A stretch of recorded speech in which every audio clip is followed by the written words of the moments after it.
tardes, amigos. Soy Carla Díaz, este es mi canal Investigando la Historia, y en esta ocasión tengo por primera vez como invitado al canal al profesor Irving Gatell. Buenas tardes, profesor, es bienvenido aquí.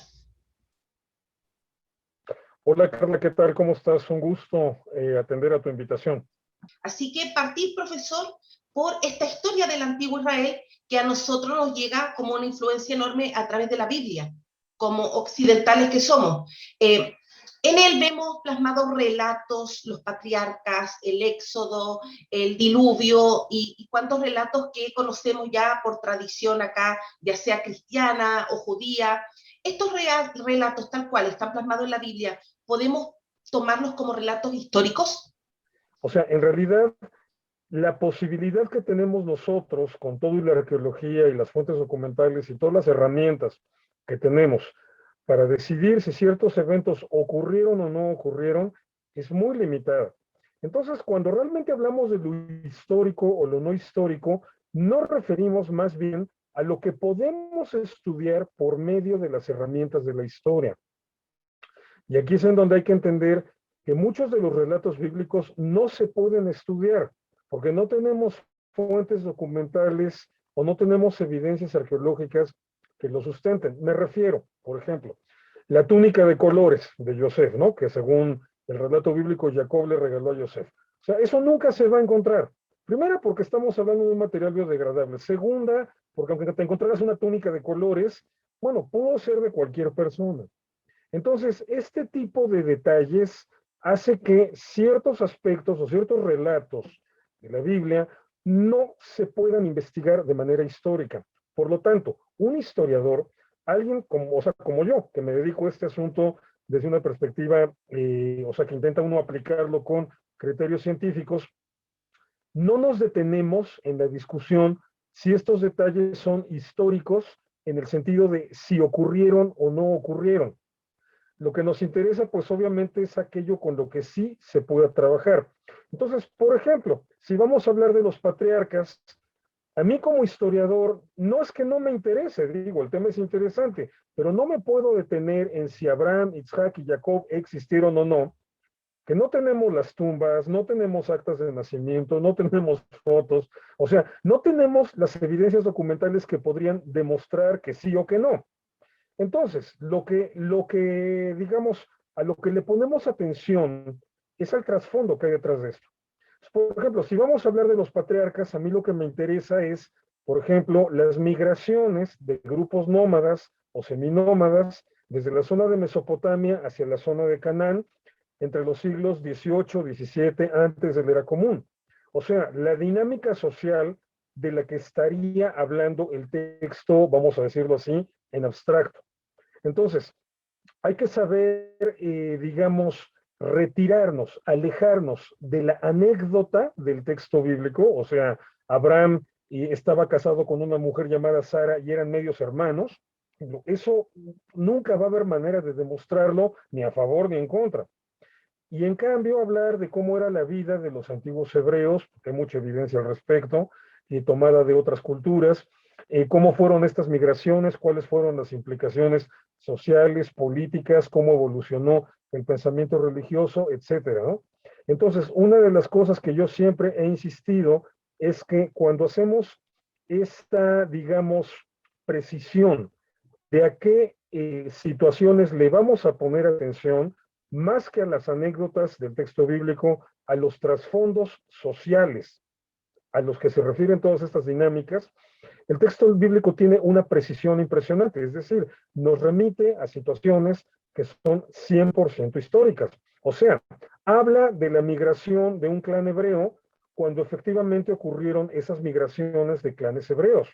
Habla de la presencia de semitas, el texto bíblico les llama israelitas, pero habla en general, en el concepto, digamos, social amplio, habla de la presencia de semitas en Egipto como una clase social inferior, justo en la época en la que había semitas en Egipto como una clase social inferior. Habla del, por ejemplo, más adelante, del proceso de integración de una monarquía en lo que fue el antiguo Canaán, pues sí, justo cuando se integró una monarquía allí. Entonces, en ese sentido, que es el importante en realidad, El texto bíblico tiene una precisión histórica notable. Ajá. Y bueno, llega la arqueología, la crítica textual, que son ciencias relativamente nuevas, un siglo y medio como mucho. ¿Cuál es el aporte, lo primordial, lo más importante que nos pueden entregar hoy en día los estudios? Bien, mira, aquí velo de esta manera.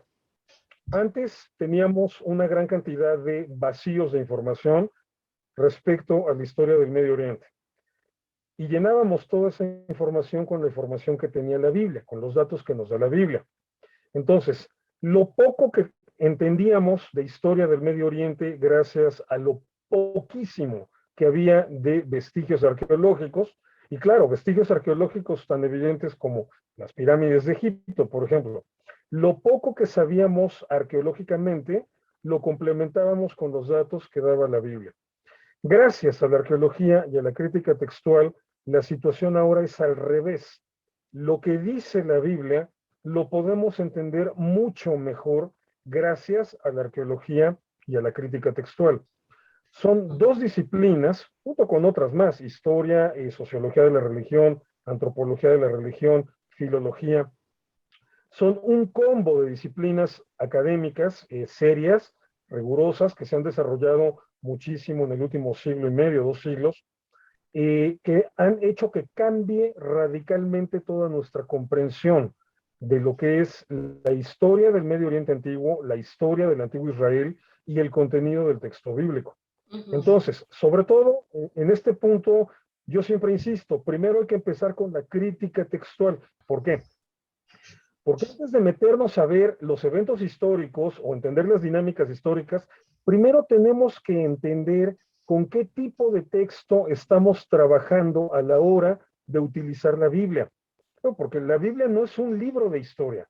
Quienes la escribieron y quienes hicieron la colección, o sea, por ejemplo, simplemente ve ese detalle.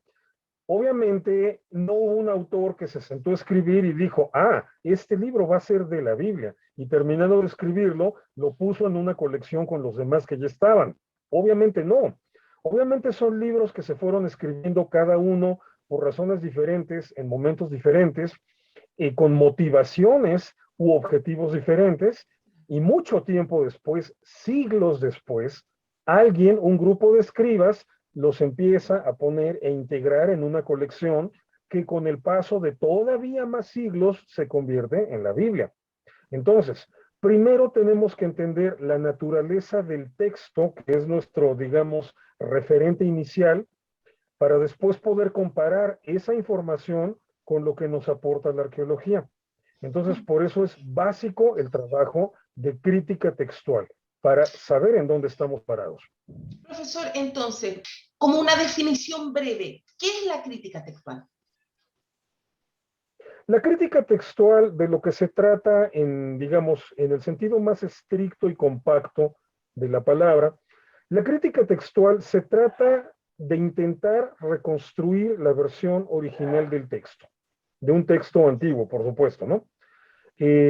Obviamente, esto, en este caso, por supuesto, digo, no estamos haciendo un trabajo de filología, esto es un trabajo eminentemente filológico. Estamos haciendo un trabajo de historia, entonces la crítica textual en este caso es una herramienta complementaria.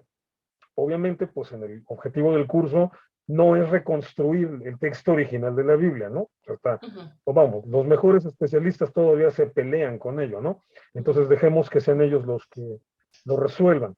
Pero la crítica textual en esencia trata de eso, de reconstruir la forma original de un texto antiguo. Ahora bien, para poder lograr eso, la crítica textual tiene que hacer un desglose a fondo de todo el contexto histórico en el que se genera el texto y luego cómo evoluciona con el paso de los siglos y cómo se transforma, porque todos los textos se transforman. Simplemente los idiomas cambian.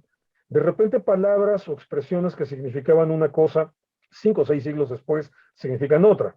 Ideas que se tenían, paradigmas sociales que eran muy normales en un momento, después ya no son vigentes y cambia por completo el significado de una expresión en cualquier idioma. O sea, esto le pasó al hebreo, le pasó al español, le pasó al latín, le pasó al idioma que quieras. Todos los idiomas cambian. Entonces, simple y sencillamente por necesidad, todos los textos, conforme va pasando el tiempo, van recibiendo ajustes. Y la Biblia no es la excepción. Mucha gente tiene la idea de que los manuscritos antiguos de la Biblia han demostrado que nunca tuvo cambios. Esto es completamente una ficción. O sea, no es cierto. Hay muchos cambios. No cambia el sentido de lo que está ahí escrito, pero sí hay cambios redaccionales que nos van permitiendo reconstruir el proceso histórico del texto. Entonces, a la par de reconstruir el proceso histórico del texto, es decir, cómo se escribió y cómo evolucionó el texto, también vamos descubriendo el contexto histórico en el que todo esto sucede. Y ahí es en donde nos apoyamos en la arqueología, por ejemplo, o en la sociología de la religión, en la antropología. Entonces, lo fascinante de un trabajo de crítica textual es que en el esfuerzo de conocer la historia del texto, conocemos también la historia de quienes escribieron el texto. Por eso, crítica textual e investigación histórica en este tipo de libros, como la Biblia, o de colecciones de libros, como la Biblia, van de la mano. Tienen que ir siempre de la mano, porque en el proceso de entender cómo se elaboró el texto, vamos entendiendo qué es lo que le estaba sucediendo a los judíos que estaban escribiendo ese texto. La crítica textual es aplicable a cualquier libro antiguo, no solamente la Biblia. No, por supuesto, por supuesto. De hecho, por ejemplo, tenemos una buena cantidad de textos o de trabajos que se hicieron en la Biblioteca de Alejandría desde el siglo II, antes de la era común, o del siglo III. O sea, fíjate, estamos hablando de hace 22, 23 siglos. Trabajos de crítica textual hechos por griegos antiguos para intentar reconstruir la versión original de los poemas de Homero. O sea, es una disciplina antiquísima y es un esfuerzo antiquísimo. Entonces, la crítica textual se aplica a todo texto antiguo que tenga por lo menos dos versiones diferentes. Si nada más hay una versión, pues no hay mucho que hacerle, ¿no? Es la única versión que se conoce, tal vez a la original, tal vez no, pero es la única que se conoce. Pero cuando tienes dos versiones diferentes, evidencia que hubo una divergencia, una evolución redaccional. ¿Por qué se dio? No sabemos. Pudo ser que alguien la copió mal, o pudo ser que el autor la volvió a escribir porque no había quedado satisfecho con la primera versión. O sea, hay que descubrir eso. Y entonces el trabajo de crítica textual justamente tiene el objetivo de ir al fondo con todos esos elementos para que llegue un punto en donde tengamos claro qué fue lo que sucedió. Entonces, por ejemplo, se hace crítica textual con la Biblia, pero también se hace crítica textual con Homero, como ya lo mencioné, con la Ilíada y la Odisea. Se hace crítica textual con Shakespeare, porque tenemos muchas variantes en las ediciones de sus obras de teatro, también en su poesía, en sus sonetos. Se hace crítica textual con diferentes autores de literatura inglesa, sobre todo del siglo XIX, porque estamos hablando de una época en la que los editores de repente le metían mucha mano, tijereaban, cortaban, cambiaban, editaban, pero de una manera muy arbitraria, los textos que les mandaban sus escritores. Entonces se tiene que hacer crítica textual con autores como desde Daniel Defoe o Walt Whitman, etcétera, porque tenemos varias versiones. Entonces, la crítica textual se le aplica a cualquier tipo de literatura que tenga versiones diferentes, digamos, contrastantes o a veces hasta contradictorias, ¿no? Entonces, una persona que se quiere especializar en crítica textual tiene que hacerlo estudiando filología, pero ya después tiene que decidir, bueno, crítica textual ¿de qué? De autores bíblicos, de autores latinos, de autores griegos, de autores de habla inglesa, de autores de habla española, etcétera. Hay de todo. Es un poco lo que sucede, profesor, con la epopeya de Gilgamesh. Hay una versión sumeria, luego la encontramos babilónica, ahí en Nínive se encontraron otras tablillas, entonces se escribió por lo que dice Federico Lara Peinado muchas veces y le iban cambiando quizá el nombre del dios o el nombre del personaje principal, pero en sí es la misma epopeya de Gilgamesh sumeria. Bueno, sí y no, fíjate, ahí tenemos un problema extra, porque por supuesto, el hecho de que cambies de cultura, o sea, el hecho de que estés revisando la versión sumeria, sí implica cambios importantes cuando dices estoy revisando la versión babilónica. ¿Por qué? Porque ya es otra cultura, es otro tipo de gobierno. Los sumerios eran ciudades-estado independientes, los babilonios eran un imperio, eran por lo menos un reino. Entonces, esa realidad política se refleja siempre en el texto. Entonces, el hecho de que ya cambies de cultura te obliga a tomar en cuenta eso, ¿no? Entonces, de repente puedes estar logrando reconstruir lo que tú crees que es la versión original, y de repente descubras que es la versión original, pero de los babilonios, y que los asirios tal vez tenían otra, y los mitanios tal vez tenían otra, y los elamitas tenían otra, y los sumerios más atrás tenían la buena, ¿no? Entonces, pero sí, efectivamente, así funciona. Sobre todo, por ejemplo, ya hablando específicamente de las culturas de Medio Oriente, que son las que nos interesan porque es el mundo donde se gesta la Biblia. Estás hablando de un territorio chiquito, o sea, estás hablando de un pedazo de terreno que realmente no es muy grande, o sea, de Jerusalén a Bagdad, ¿qué lo haces en unas 12 horas, yo creo, en coche? Y eso porque las carreteras son feas, o sea, no porque esté lejos, ¿no? De El Cairo a Jerusalén más es 6, 7 horas en el carro. Entonces, estás hablando de un territorio pequeño en donde hubo una gran cantidad de reinos y de imperios. O sea, en un espacio que es como la mitad de Europa, yo creo, tenías a los egipcios, a los cananeos, y después las dos derivaciones de cananeos que son israelitas y fenicios. Tenías a los pueblos del mar, por ejemplo, los filisteos, tenías a los mitanios, tenías a los hititas, tenías a los asirios, tenías a los arameos, tenías a los babilonios, a los primeros babilonios, que fueron amorreos básicamente, también a los acadios, tienes a los sumerios, tienes luego a los persas, los medos que también entran, luego llegan los griegos, llegan los romanos, o sea, todo mundo ahí embarrado literalmente en el mismo pedacito de tierra. Bueno, pues es lógico que los relatos, los mitos, las historias, las tradiciones fueran y vinieran y se escribieran y se reescribieran cualquier cantidad de veces. Entonces, Claro. o sea, es delicioso a nivel de historia trabajar con todo eso. El intercambio cultural enorme que había. Claro, claro, claro. Y bueno, que al final de cuentas, nosotros como cultura occidental, pues somos hijos directos de todo eso, ¿no? Que empieza ahí, luego se traslada al mundo grecolatino y llega a nosotros. ¿Qué tan confiable es esta Biblia hebrea como fuente documental? Bien, aquí hay siempre que hacer una aclaración. Las fuentes documentales no son confiables o no confiables. Es lo que hay. O sea, ¿qué tan confiable es la epopeya de Gilgamesh? Bueno, pues, te habla de un tipo que estaba obsesionado también con la eternidad y el dragón que le comió la flor y todo eso. Pues es obvio que eso no es, eso es una leyenda, es evidente, ¿no? Pero es la fuente documental y con eso tienes que trabajar. Entonces, un verdadero historiador no se pone a juzgar si la fuente documental es confiable o no. Es lo que hay. Entonces, aquí consideremos que la Biblia tiene precisión histórica o no.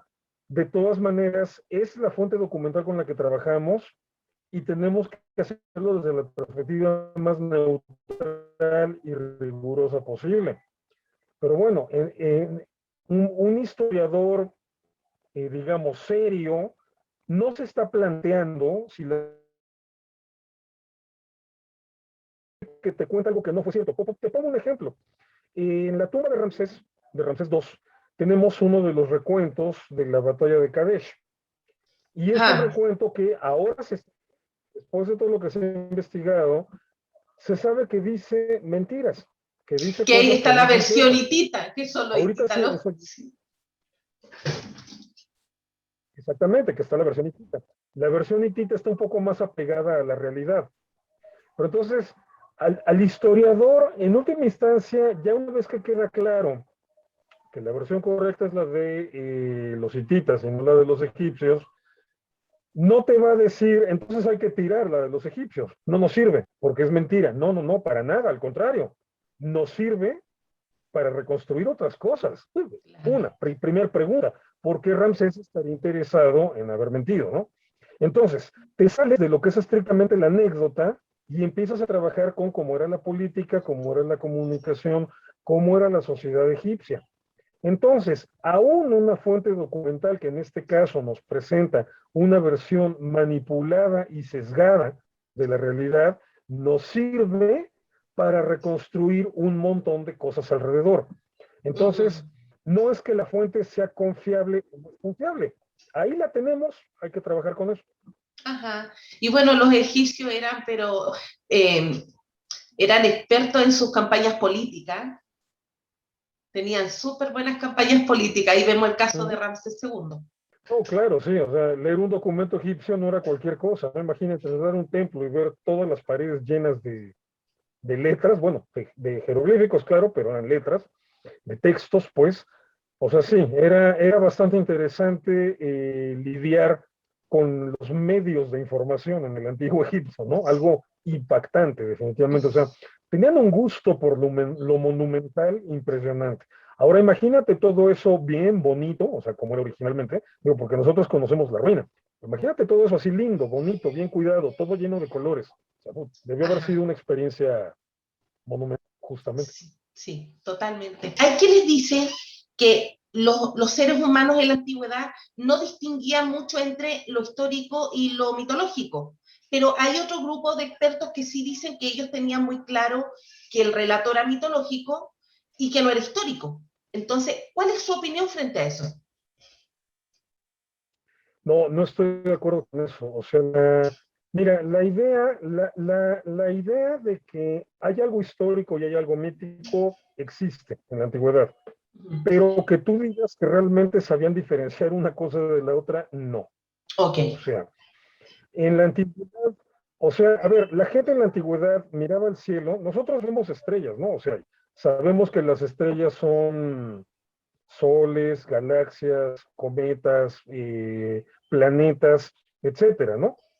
Cuerpos celestes que están girando alrededor de algo por una mera cuestión de gravedad. O sea, un centro de gravitacional hace que todo gira Gracias alrededor a de la él y ciencia todo, ahora lo entendemos. exactamente, ¿no? Pero la gente de esa época veía el cielo y veía dioses. Entonces, la gente de ese tiempo no es que estuviera pensando, esto será mito o será historia. Estaba pensando en términos de historia, pero todo su razonamiento era en códigos de mito. O sea, no lo podemos ver, por ejemplo, en historiadores. Si tomamos la obra de Tucídides, la obra de Heródoto, la obra de Flavio Josefo, Virgilio, o sea, gente que escribió historia, por ejemplo, la Eneida de Virgilio. O sea, Virgilio en la Eneida nos cuenta la historia de la fundación de Roma, desde Rómulo y Remo y hasta llegar a Augusto, César Augusto. Pues si tú lees incluso la manera en la que te relatan hechos históricos o hechos que él consideraba históricos, digo, algunos no lo son, pero bueno, el conocimiento, la información que él tenía, él identificaba ciertos hechos como históricos, ¿no? Pero aún la manera en la que te cuenta temas históricos, te lo cuenta desde un razonamiento mitológico. Flavio Josefo le pasa lo mismo. Flavio Josefo te habla de la guerra judeo-romana, pero si tú te das cuenta, el paradigma, el criterio con el que está razonando es mitológico. Entonces, la gente de la antigüedad no diferenciaba entre el mito y la historia. Mira, tal vez la gente educada, los escribas, los sacerdotes, o sea, la gente más educada tuviera una vaga idea de que algo de lo que estaban contando no era cierto, ¿no? Pero, por ejemplo, cuando todas las culturas antiguas hablan de un diluvio, es porque creían que había ocurrido un diluvio. Por ejemplo, Celso, filósofo del siglo II, ya de la era común, se burla de judíos y cristianos, diciendo, o sea, ellos no saben que su relato del diluvio pues, es una copia barata, o sea, pues de los relatos más antiguos, de los relatos babilónicos y griegos. Dice entonces, por ejemplo, estos judíos que creen que hubo un diluvio, no saben que hubo cuatro. O sea, fíjate de qué manera cuestiona y considera que la creencia judía es un mito y la creencia suya es historia. Que dice, no fue un diluvio, fueron cuatro. O sea, es igual de mito la postura que él está asumiendo, es igual de mágica, mitológica, la idea que tiene. Claro, él creía que la suya sería una versión histórica, ¿no?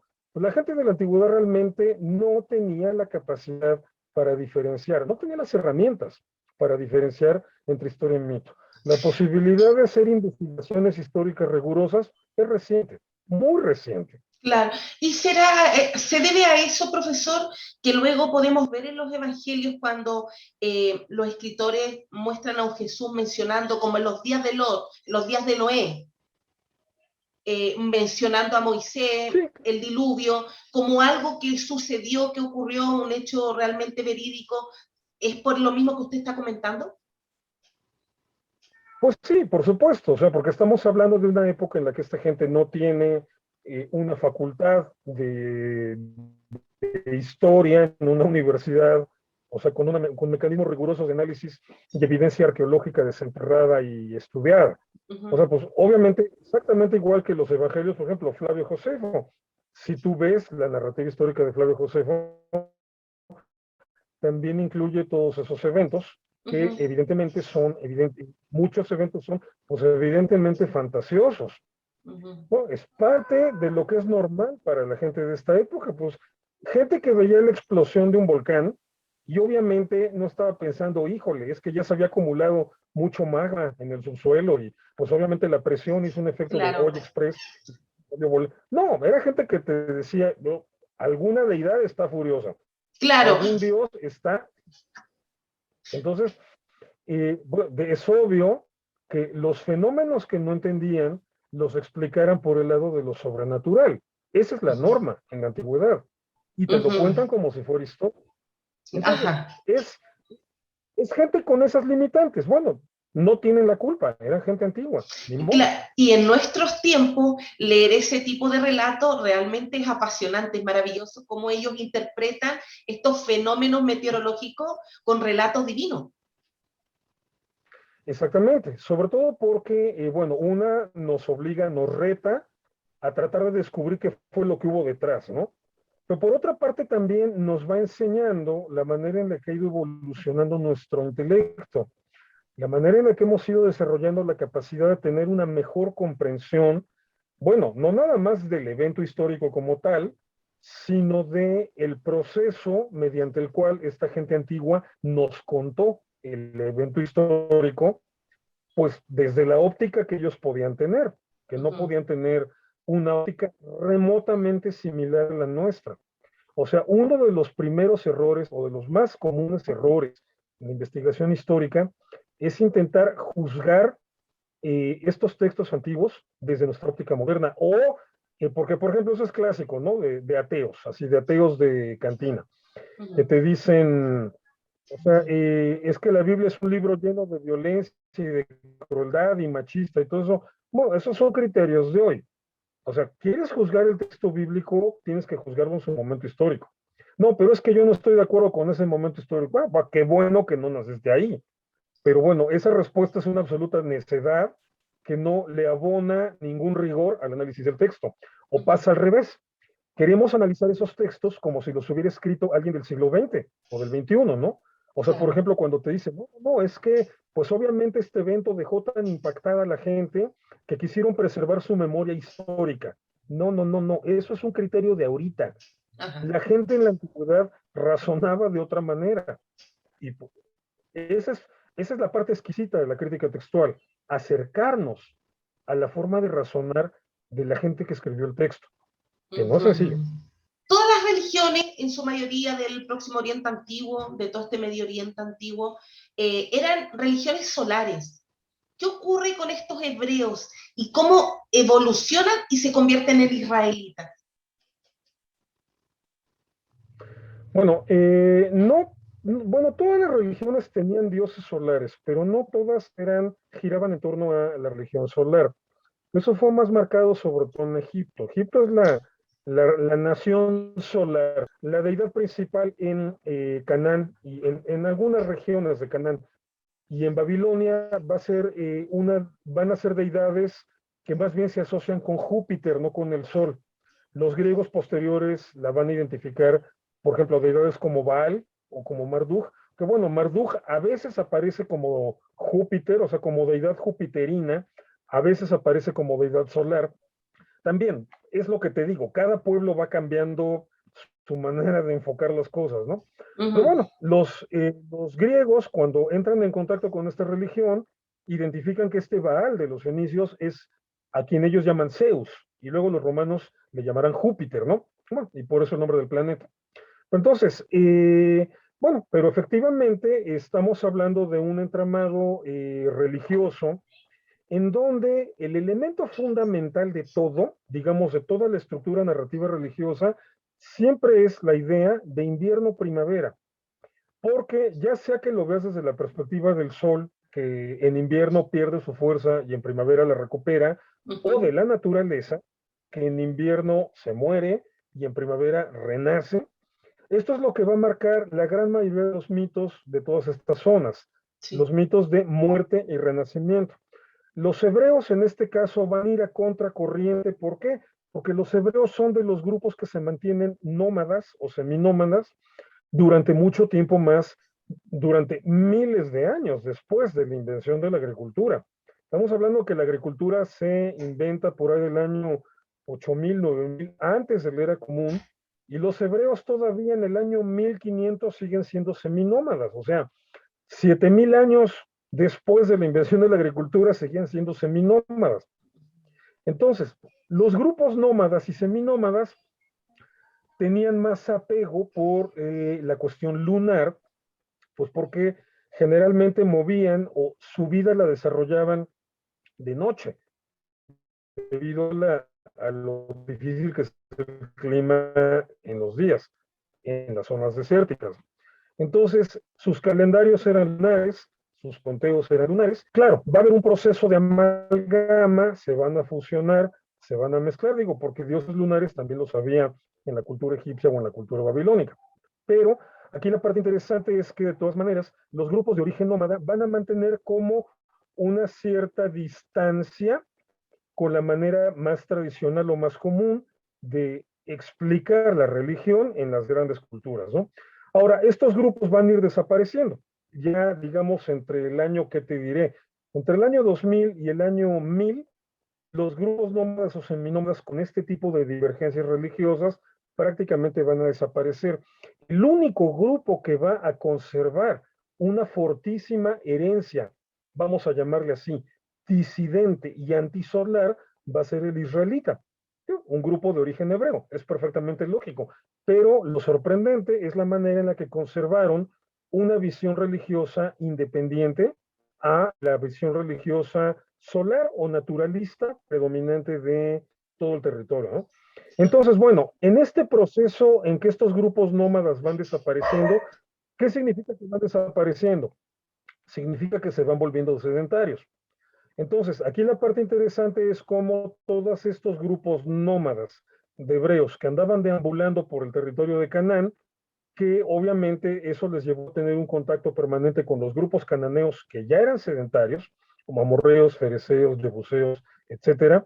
Eh, Todo este intercambio entre modo sedentario y modo nómada de vivir va a hacer que esta sociedad vaya evolucionando, evolucionando, evolucionando, y un evento, digamos, crítico que viene de afuera y que es la invasión de los llamados pueblos del mar, que eran grupos que venían de la zona del mar Egeo, es decir, de Grecia, de la zona de Grecia, grupos griegos que llegaron a invadir toda la cuenca del Mediterráneo.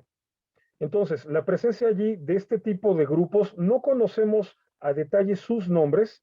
Los cananeos, egipcios y cananeos, les van a llamar de manera genérica invasores, que en egipcio es Pelesed, en hebreo es Filistim, y se castellaniza como filisteos. Pero filisteo es un término genérico, o sea, eran grupos distintos, muchos grupos distintos. Pero bueno, la llegada de estos grupos, la invasión que ellos hacen, digamos, entre el siglo XII y el siglo XI, antes de la era común, va a obligar a todos los grupos que están viviendo en Canaán, ya sean sedentarios o nómadas, los va a obligar a cohesionarse políticamente para poder enfrentar esta amenaza. Y por eso se van a convertir en una monarquía. Y esa monarquía se va a llamar Israel. ¿Por qué? Porque evidentemente para ese momento el grupo preponderante, el más numeroso y el más fuerte, era el grupo que se identificaba como israelita. Entonces, aquí una de las partes interesantes es ver cómo ya a la luz, por ejemplo, si te quedas nada más con el relato bíblico, parece que los israelitas simplemente llegaron, conquistaron Canaán y luego se pusieron un rey. La realidad histórica es que es una sociedad israelita y cananea que va evolucionando al ritmo del proceso histórico que están viviendo, que va evolucionando y por eso se convierten en una monarquía en el momento en que necesitaban convertirse en una monarquía. O sea, aquí ya no estamos obviamente siguiendo una narrativa religiosa, sino una narrativa histórica, analizando las dinámicas sociales. Entonces, Israel, el reino de Israel es simplemente la forma en la que evolucionó el antiguo mundo cananeo, que no estaba cohesionado. Ese es el detalle. Los cananeos se organizaban en ciudades-estado, como los sumerios antes o como los griegos, durante mucho tiempo más todavía hacia adelante. Entonces, al no estar cohesionados, por eso fueron fácilmente puestos en jaque, puestos en crisis por la invasión de los pueblos del mar y se tuvieron que cohesionar. Claro, cuando hablamos del Canaán antiguo, por ejemplo, fíjate otra diferencia. En términos religiosos, siempre se marca la diferencia entre israelitas y cananeos. En términos históricos, no. ¿Por qué? Pues porque son grupos que están viviendo en el mismo lugar. Entonces, en términos históricos, el israelita es estudiado como cananeo, porque vivía en Canaán, punto. Entonces, no es que, y no es que uno diga la Biblia está mal, no, es otro enfoque, nada más. Entonces, la Biblia es una narrativa religiosa, la historia es una narrativa neutral, en ese sentido.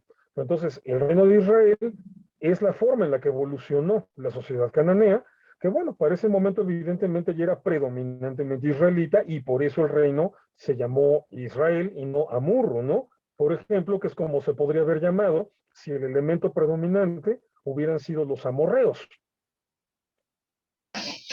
Profesor, le agradezco por esta entrevista. Entonces nos despedimos de los amigos que luego verán este video en diferido y le agradezco enormemente su tiempo, el tiempo que me concede. Un abrazo grande desde Chile a México. Gracias. Igualmente, un abrazo. Gracias por la invitación y aquí estoy a tus órdenes. Muchas gracias.